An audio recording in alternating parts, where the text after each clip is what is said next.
अस्सलाम वालेकुम स्टूडेंट्स, मेरा नाम नुमान खालिद है और आपको यूट्यूब के इस मुनफरद चैनल होम ऑफ अकाउंटेंसी पे खुशामदीद कहते हैं। प्यारे बच्चों, ये एक सीरीज है जिसका हमने आगाज किया है कि जिसमें हम लोग इम्पोर्टेंट क्वेश्चन को जो पास पेपर में आए हैं उनको डिस्कस करने जा रहे हैं। ये सीरीज आपके लिए बड़ी ही इम्पोर्टेंट है और अगर आप इस सब्जेक्ट के ऊपर अभी नए हैं तो इस लेक्चर की डिस्क्रिप्शन में इस प्ले लिस्ट का पूरी का लिंक मौजूद है जिसमें आप इसका फर्स्ट लेक्चर जो है, जो जीरो लेक्चर के नाम से है, इंट्रोडक्शन टू बिजनेस या जिस बिजनेस ऑर्गेनाइजेशन, तो उसको एक दफा देखें। उसमें आपके जो पूरा सिलेबस है उसके बारे में आउटलाइन दी गई है, तो वहां से आप इसको देख सकते हैं। इन recorded free of cost lecture के साथ साथ आप हमसे ऑनलाइन कोचिंग फैसिलिटी लेना चाहें, होम ट्यूशन लेना चाहें, या आप अगर लाहौर से हैं तो फिजिकल एकेडमी लेना चाहें तो मेरा व्हाट्सअप नंबर भी डिस्क्रिप्शन में मौजूद है। आप उसके ऊपर रब्ता कर सकते हैं। मैं कोशिश करूंगा कि विद इन 24 आवर हम इसको रिस्पॉन्ड कर सकें और आपके क्यूरी का आंसर कर सकें। बच्चों, आते हैं इस स्पेसिफिक क्वेश्चन की तरफ जिसमें एग्जाम स्टेटमेंट थी, डिफाइन बिजनेस, कि आप बिजनेस को डिफाइन करें, and what is the importance of business in the present world, और मौजूदा दौर में हम किन पॉइंट्स की बेस के ऊपर कह सकते हैं कि बिजनेस जो है वो इंपॉर्टेंट है। ये 2009 का एनुअल पेपर है जिसमें ये क्वेश्चन पूछा गया था। हम बात करते हैं बिजनेस की कि बिजनेस वैसे कहते किसे हैं। बेसिकली स्टेट ऑफ बिजनेस को हम कहते हैं कि ये बिजनेस है, और अगर हम वाइडर टर्म में इसको एक्सप्लेन करें तो हम कहते हैं कि कुछ exchange of values, goods and services for mutual gain और प्रॉफिट। मींस के आप अपनी सर्विसेज, अपनी वैल्यूज या अपने गुड्स जो है वो किसी दूसरे को देना चाहते हैं, रेंडर करना चाहते हैं, लेकिन उसके बदले में कुछ मुआवजा लेना चाहते हैं, और ये जो कंडीशन है ये बेसिकली बिजनेस है। अभी तक इसमें एक ये ब्रॉडर एस्पेक्ट है, हम इसको जरा नैरो एस्पेक्ट में लेके आएंगे, फिर हम उसमें कुछ चीजें और ऐड करेंगे जिससे जरा ये वाली डेफिनेशन क्लियर ज्यादा हो जाएगी। अगर हम कहें कि ये एक ऑर्गेनाइज्ड सिस्टम है तो गलत बात नहीं होगी, और इसमें इन्वॉल्व है satisfaction of human wants. Later on हम जरा देखेंगे कि भाई ह्यूमन वांट्स में से भी कौन सी, वो जो लीगल है। Business involve regular and recurring purchase of goods and services with the purpose of earning profit। और ये एक रेगुलर बिजनेस है जो रिपीटेटिवली तौर पर होता है, जिसका मकसद हमारे पास ह्यूमन वांट्स को सेटिस्फाई करना होता है। अच्छा, रिपीटेड डीलिंग से मुराद हम not a single isolated transaction continues constitute business. वो कहते हैं कि भाई एक जो सिंगल ट्रांजैक्शन है और वो उसके बाद आप खामोश हो जाते हैं कि ये हमारे पास कंटिन्यूस बिजनेस जो है वो उसको प्रमोट नहीं करता। तो मीनवाइल आप कह सकते हैं कि हमारे पास जो रेगुलर बिजनेस एक्टिविटी है एक्चुअली उसको रिप्रेजेंट करता है। बिजनेस डिफरेंट है other activities by the fact goods and services created purchase by the meant of sale and not for the personal consumption. और ये बात क्लियर होनी चाहिए कि वो चीजें जो आप पर्सनल कंजम्पशन के लिए लेते हैं उनकी जो एक्टिविटी है वो बिजनेस में नहीं आता। अगर हम इन ऊपर सारे तमाम पॉइंट्स को कंसीडर करें और कुछ फेमस रिसर्चर की बात करें तो बिजनेस से मुराद हम ये लेते हैं, एक इंटरप्राइज है engage in production and distribution of goods and services, कि जो चीजों को प्रोड्यूस भी करती है या फिर चीजों को किसी से लेके किसी को डिस्ट्रीब्यूट करती है, तो उसको हम लोग नाम दे देते हैं कि ये हमारे लिए कौन सी चीज है, बिजनेस है। बिजनेस में भी define as human activity directed toward producing और acquiring wealth through buying and selling. आप बाइंग एंड सेलिंग के थ्रू जो एक्टिविटी प्रोड्यूस कर रहे हैं वो बिजनेस है। Business is an institution organised and operated to provide goods and services to the society under the incentive of private gain. तो ये कुछ फेमस हैं।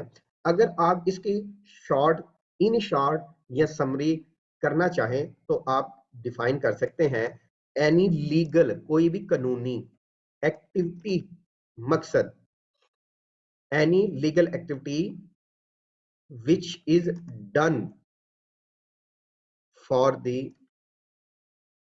purpose of earning profit, जिसका मकसद प्रॉफिट कमाना हो, इज कॉल्ड, ये कहलाता है बिजनेस। तो कोई भी लीगल एक्टिविटी जिसका मकसद नफा कमाना है वो हमारे लिए बिजनेस है। अच्छा जी, अब हम बात करते हैं importance role of business in different field या फिर सेक्टर। इनको हम लोग किस तरह से एक्सप्लेन कर सकते हैं कि why there is a need of business या फिर जो बिजनेस है उसका हमारी डिफरेंट फील्ड के अंदर रोल क्या है। सो अगर इंपॉर्टेंस या फिर रोल की बात हो तो ये कुछ पॉइंट्स हैं जिनकी बेस के ऊपर हम कह सकते हैं। एक तो पहली बात ये है कि ये नेसेसिटीज ऑफ लाइफ को फुलफिल करती है, इसलिए बिजनेस जो है वो बड़ा इंपॉर्टेंट है। The basic need of human beings are roti, kapda, makaan means के जिसको हम कहते हैं फूड, क्लॉथ और शेल्टर, ये बेसिक नेसेसिटीज है। और जैसा कि हमारे पास फूड का बिजनेस है, जैसा कि हमारे पास जो है वो गारमेंट्स का बिजनेस है, जैसा कि हमारे पास कंस्ट्रक्शन का बिजनेस है, तो ये बिजनेस नेसेसिटीज ऑफ लाइफ को कंप्लीट करने के लिए जरूरी है। And such need can only be fulfilled through business activity. अब अगर आप किसी को कहेंगे भाई आप मेरे मुझे खाना दे दे तो या रोटी बना के दे दे, तो आप उसको पेमेंट करते हैं, तो that's the necessity of life. तो मोर ओवर अगर रोल ऑफ बिजनेस हम कहें कि ये इंपॉर्टेंट फैसिलिटीज है मॉडर्न टाइम में भी। देखिए मोबाइल फोन भी अब एक जो है वो नेसेसिटीज ऑफ लाइफ में आ गया हुआ है। और खास तौर पर अगर हम बात करें इंटरनेट की, कम्युनिकेशन एलिमेंट की, तो कम्युनिकेशन एलिमेंट बहुत जरूरी है। और अगर कम्युनिकेशन नहीं है तो अब तो हम सर्वाइव ही नहीं कर सकते इवन के सोशल मीडिया। और अगर इंटरेस्टिंग बात करें तो कभी कभी जब आप सोशल मीडिया ना यूज कर पा रहे हो किसी वजह से, तो आपको लगता है कि हम तो आइसोलेट हो गए। सो कार्स हैं, मीन्स ऑफ ट्रांसपोर्टेशन है, प्लेन है, कंप्यूटर है, तो ये बेसिकली हमारे पास जो इनके बदले में सर्विसेज प्रोवाइड करते हैं वो विद कंसिडरेशन करते हैं, तो ये एक बिजनेस है। और इसलिए ये बिजनेस हमारी बेसिक नेसेसिटीज को, नीड ऑफ लाइफ को पूरा कर रहा है। Production, every person want to purchase goods according to his need and choice. Due to this the business enterprise produce a variety of goods based on liking and disliking of their customer to remain exist in the marketing। तो production के लिए भी business का होना जरूरी है। अच्छा जी, यूज ऑफ आइडल रिसोर्सेज, हमारे पास जो रिसोर्सेज थे, oil, gas, mineral, electricity, coal, iron and the other gift resources of the God, in the absence of business activity such gift remain idle. अगर हम बिजनेस ही नहीं करते, हम बेसिक नेसेसिटीज के ऊपर सिर्फ लिमिटेड हो जाते हैं, हम तो इन रिसोर्सेज को फिर यूज ही नहीं कर सकेंगे। और वैसे भी वो कहता है जी एक कंट्री पुअर है due to lack of poor utilization of resources. अगर हम अपने वसाइल का बर वक्त या मुनासिब इस्तेमाल नहीं कर सकते, तो हम लोग अपने पास इन रिसोर्सेज की वजह से पुअर कंट्री के तौर पर कंसीडर किए जाते हैं। और अगर हम वसाइल को बर वक्त और अच्छे तरीके से इस्तेमाल कर सकें, तो हम फिर पुअर कंट्री के तौर पर नहीं होते। When a business is started then these resources are put into the use for the meeting the business needs. और हम ये बिजनेस नीड्स को, हम कह सकते हैं कि जो यूटिलाइजेशन ऑफ रिसोर्सेज है वो बिजनेस एक्टिविटी होने की वजह से जरा ज्यादा हो सकती है। अच्छा, एक है यूटिलाइजेशन और एक है optimum use of resources, means के रिसोर्सेज का बेहतरीन तरीके से इस्तेमाल करना। क्योंकि बिजनेस को जब हम लोग बात करते हैं तो हम कहते हैं कि भाई एफिशिएंसी एंड इफेक्टिवनेस, कि आप रिसोर्सेज का वहां पे इस्तेमाल करें जहां पे बेहतर नतीजे आ सकते हैं। जैसे जैसे बिजनेस एक्टिविटीज एक्सपेंड होती हैं, चाहे वो मैन्युफैक्चरिंग हो या प्रोड्यूसिंग नेचर का हो या डिस्ट्रीब्यूशन का हो, लार्ज स्केल बिजनेस हो, तो जब मास प्रोडक्शन होती है तो तभी वैल्यूज होती हैं कि हम ऑयल, गैस, आयरन या नेचुरल रिसोर्सेज को इफेक्टिवली यूज कर सकें। अगर हम इनका बेहतर इस्तेमाल करेंगे तो इसके हमारे बदले में जो हमें रिटर्न आएगा, जो इनकम आएगी, वो not only beneficial to the businessman but also peoples and the government. जिन अदारों में या जिन सेगमेंट में या जिस कंट्री के वो जो लोग हैं उनको वो बेनिफिट प्रोवाइड करती है। Progress of the other field, अच्छा जब बिजनेस एक्टिविटीज प्रमोट होती हैं तो उसके साथ साथ जो मुंसलिक दूसरी एक्टिविटीज होती हैं ना, वो भी बेटा जी प्रोग्रेस करती हैं, वो भी तरक्की करती हैं, तो उनके लिए भी जरूरी होती है। The production of goods at the large scale also help in the development of other fields like warehouse, marketing, publicity, communication, transport, banking, insurance। तो ये जो सारी चीजें होती हैं ये भी क्योंकि बिजनेस के साथ जुड़ी होती हैं, तो बिजनेस जैसे जैसे एक्सपैंड करता है तो जो इकोनॉमी के दूसरे सेक्टर हैं वो भी आपके पास जो है वो एक्सपैंड करते हैं। अक्सर आपने देखा ना, जैसे एजुकेशन इंस्टीट्यूशन कोविड की वजह से बंद हुए थे, तो एजुकेशन इंस्टीट्यूशन भी बंद, एजुकेशन इंस्टीट्यूशन के साथ ट्रांसपोर्टेशन सेक्टर भी डिस्टर्ब, ट्रांसपोर्टेशन के साथ साथ स्टेशनरी वाले भी डिस्टर्ब, ट्रांसपोर्टेशन के साथ साथ अदर मेटल्स भी डिस्टर्ब। सो हम कह सकते हैं कि ये जो इकोनॉमी का एक सेगमेंट है, किसी भी कोई भी नेचर ऑफ बिजनेस है, उसका जो इम्पैक्ट है वो सिर्फ बिजनेस के ऊपर नहीं होता, उसके साथ साथ जुड़े बाकी सारी एक्टिविटीज के ऊपर होता है। एम्प्लॉयमेंट अपॉर्चुनिटीज, और डेफिनेटली तौर पर जब बिजनेस स्टार्ट होता है तो ये बहुत सारे लोगों को अपॉर्चुनिटीज प्रोवाइड करता है। ना सिर्फ ऑनर के लिए प्रॉफिट की वजह होता है, बल्कि जो मुलाजमीन वहां पे काम कर रहे होते हैं उनके लिए भी ब्रेड अर्निंग होता है, to the owner and indirectly to the other people in the form of the job या employees. So we when more business units are establish then they are increase in the employment opportunities. जैसे जैसे business ज्यादा हो जाते हैं वैसे वैसे employment opportunities ज्यादा हो जाती है। Better standard of living, the business is a source of employment for its owner, अपने मालिक के लिए होता है, एम्प्लॉइज मुलाजमों के लिए होता है, एंड दी अदर पीपल और दूसरे लोगों के लिए होता है, सप्लायर्स के लिए होता है, एजेंट्स के लिए होता है. So it is not provide the bread and butter but also the life, but also bring gradual improvement, but also improve the living standard. इसके हमारे पास ना सिर्फ ये रोजी रोटी की वजह होता है बल्कि हमारे मेयार जिंदगी को भी बुलंद करता है. इसलिए बिजनेस, अब जिन सेक्टर्स में बिजनेसमैन बैठे हुए हैं तो वहां पे जो परचेजिंग का ट्रेंड है, जो बाइंग कैपेसिटी है या जो अवेयरनेस है वो वैसे ही ज्यादा है. अब आप अगर पाकिस्तान की अगर आप बात करें तो कराची के सेटअप्स, क्योंकि बिजनेस अपॉर्चुनिटीज ज्यादा है तो वहां पे लिविंग स्टैंडर्ड, वहां पे ब्रांड, वहां पे लोगों का माइंड सेट थिंकिंग दूसरे सिटीज की निस्बत ज्यादा इंप्रूव है. अच्छा जी, investment opportunities, the business use the saving of people in profitable and useful way.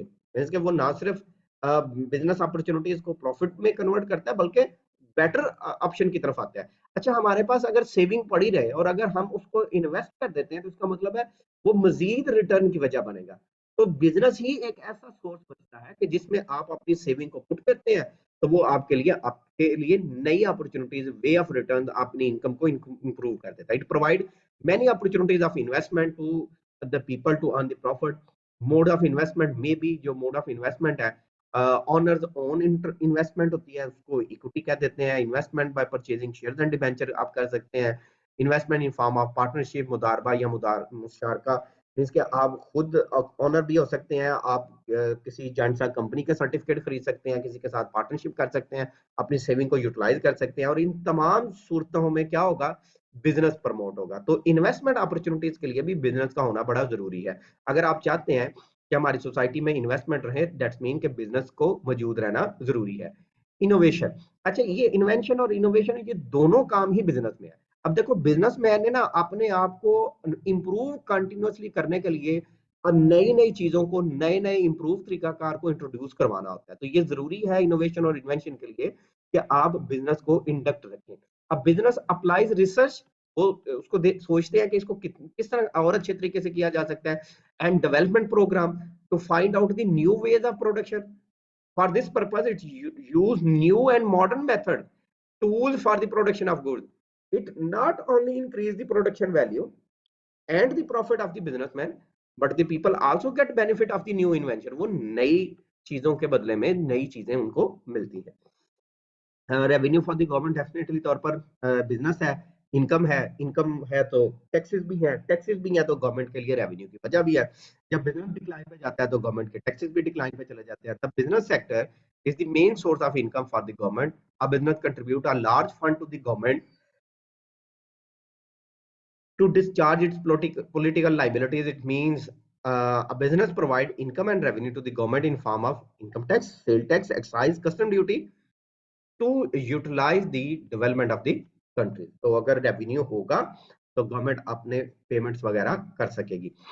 Increase in exchange, अच्छा जी, जैसे जैसे बिजनेस स्टार्ट किया जाता है, when a person start export business, means कि भैया वो अपने मुल्क से बाहर को चीजें भेजेगा and sell the goods to the foreign country, then he receive the price in the currency of that country. Means कि जिस मुल्क के लोगों ने उसको बाय किया वो अपनी फॉरेन करेंसी दे देते हैं. तो इसकी वजह से क्या होता है कि फॉरेन एक्सचेंज के जो रिजर्व हैं वो इंक्रीज हो जाते हैं, which use which are use for making the payment of import. जब हम चीजें मंगवाते हैं तो उसके बदले में वो पेमेंट करते हैं. एंड फॉरेन लोन, और जो बाहर के ममालिक हमने कर्जा लिया होता है उसके लिए. If the exporter of the countries are exports of the country are more, हमारी एक्सपोर्ट से ज्यादा हो और इंपोर्ट कम हो, then balance of payment remain favourable. और इसकी वजह से हमारे लिए ट्रबल सम मसाइल जो है वो नहीं होते. जैसा कि आजकल हमारे इकोनॉमी में इश्यूज चल रहे हैं, हमारी इकोनॉमी में मसाइल हैं, तो उसकी मेन वजह भी ये है कि हमारे पास जो इम्पोर्ट्स है वो बहुत ज्यादा है और जो एक्सपोर्ट है वो हमारे पास बहुत कम है. फॉरेन रिलेशन, हमारे दोस्तों ममालिक के साथ जो है वो ताल्लुकात भी अच्छे होते हैं अगर हमारी बिजनेस इंडस्ट्री अच्छी हो. तो बिजनेस अच्छा है, कारोबारी मनासब भी अच्छे हैं. आप ऐसे भी समझ लें, मोहल्ले में भी ऐसा ही होता है कि जो लोग जो बिजनेसमैन होते हैं या जिनकी कोई अपनी फैक्ट्री वगैरह होती है वो बाकी छोटे मोटे लोगों का ख्याल रखते हैं और वो भी उनके साथ अच्छे रिलेशन में होते हैं. इसी तरह जो business import and export development builds international relation which are very much necessary for the development of the country. इसके ममालिक के जो बैनुल ममालिक ताल्लुकात हैं, बैनुल अक़वामी ताल्लुकात हैं, वो बिजनेस की वजह से ज्यादा सक्सेसफुल होते हैं। लेकिन आज चाइना जो है वो क्यों इतना ज्यादा तरक्की कर रहा है, उसकी एक ही वजह है, उसका बिजनेस सेक्टर जो है वो इम्प्रूव हुआ है। हम भी बहुत सारी चीजें चाइना से मंगवाते हैं। तो these relation also become the basis of the cooperation in the field of their field, different fields like science भी है, arts भी है, culture है, moreover the tariffs हैं और other trade conditions हैं। ये जो है वो friendly environment को create कर देते हैं, जैसा कि अक्सर पाकिस्तान अफगानिस्तान से चीजें बाय कर रहा होता है, ईरान से बाय कर रहा होता है, बल्कि ईरान के साथ तो एक स्पेशल ट्रेड यूनिट बिल्ड कर दिया गया है। तो इसकी वजह से इन कंट्रीज, इन ममालिक के आपस के जो तल्लुकात हैं वो बेटर होते हैं, वो इंप्रूव होते हैं। तो बेटर तल्लुकात विद द अदर नेशन के लिए भी हमारे पास बिजनेस का होना जरूरी है। सर्वाइवल ऑफ कंट्री, बिल्कुल जी। अगर आप अच्छा आप बिजनेस कर रहे हैं, आप अपने अच्छी चीजें खुद से प्रोड्यूस कर रहे हैं, आपकी बैकबोन जो है वो कंट्री की बनती जाएगी। If the value of business decline in the country then it results in unemployment, बेरोजगारी हो जाएगी, लो लिविंग एंड स्टैंडर्ड हो जाएंगे, लेकर फंड टू द गवर्नमेंट हो जाएगा, और इसके बदले में क्या होगा, मुल्क तबाही के दहाने पे चला जाएगा। इस तरह के इस वक्त कंडीशन पाकिस्तान की बनी हुई है, पुअर इकोनॉमी हो जाएगी। So business is very much necessary for the survival of country. Urbanization, अच्छा जी, as the business units are established near to the cities, the jobless people living in the village move toward the cities। जिन जो बेरोजगार है वो शहरों की तरफ चले जाते हैं in order to earn their living, ताकि वो इनकम वगैरह कमा सकें।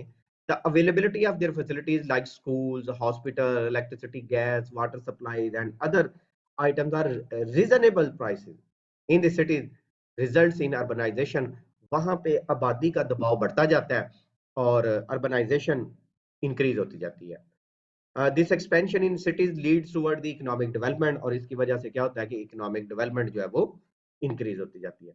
अच्छा जी बच्चों, डेवलपमेंट ऑफ कंट्री के लिए भी बिजनेस बड़ा जरूरी है।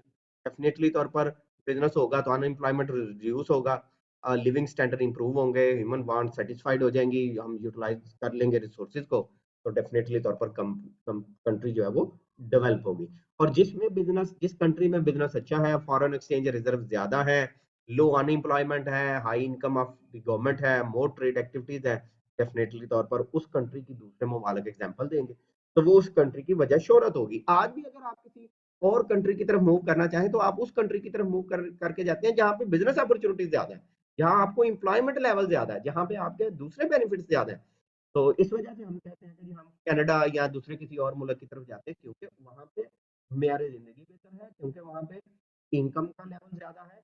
तो ये उन ममालिक की गुडविल बन जाती है। इन अदर वर्ड हम कह सकते हैं कि बिजनेस जो है वो एसेंशियल है, meeting human needs, optimum utilization of resources, driving income and growth, create jobs, foster innovation, contribution to the government revenue. Additionally, business facilitates international relation, urbanization और अल्टीमेटली तौर पर ये सोशल डेवलपमेंट और prosperity का काम करता है। इसलिए हम कह सकते हैं कि बिजनेस किसी भी एक सोसाइटी में बड़ा जरूरी है, और इन काम की वजह से हम बिजनेस को कहते हैं कि मॉडर्न दौर में एक सोसाइटी का हिस्सा है।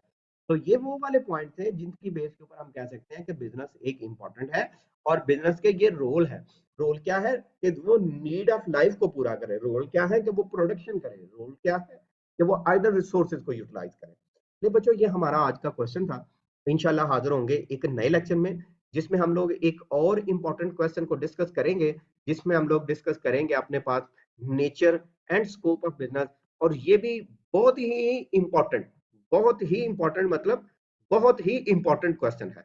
जैसा कि हमने यहाँ पे इसको सॉर्ट आउट किया हुआ है कि इंपॉर्टेंट क्वेश्चन की लिस्ट एक प्रिपेयर की हुई है। अगर आप ये लिस्ट भी लेना चाहें तो भी आपको अवेलेबल है, आप देख सकते हैं कि ये देखिएगा हमारे पास explain nature and scope of business. तो ये nature and scope of business जो है वो डिफरेंट ईयर्स में डिफरेंट टाइप में क्वेश्चन पूछा गया है। तो हम इसके बारे में भी बात करेंगे, इंशाल्लाह हाजिर होंगे इस नए लेक्चर में। तब हम लोग डिस्कस करेंगे कि हमारे पास किसी भी बिजनेस से मुतल्लिका जो नेचर एंड स्कोप है हम उसको कैसे डिफाइन करते हैं।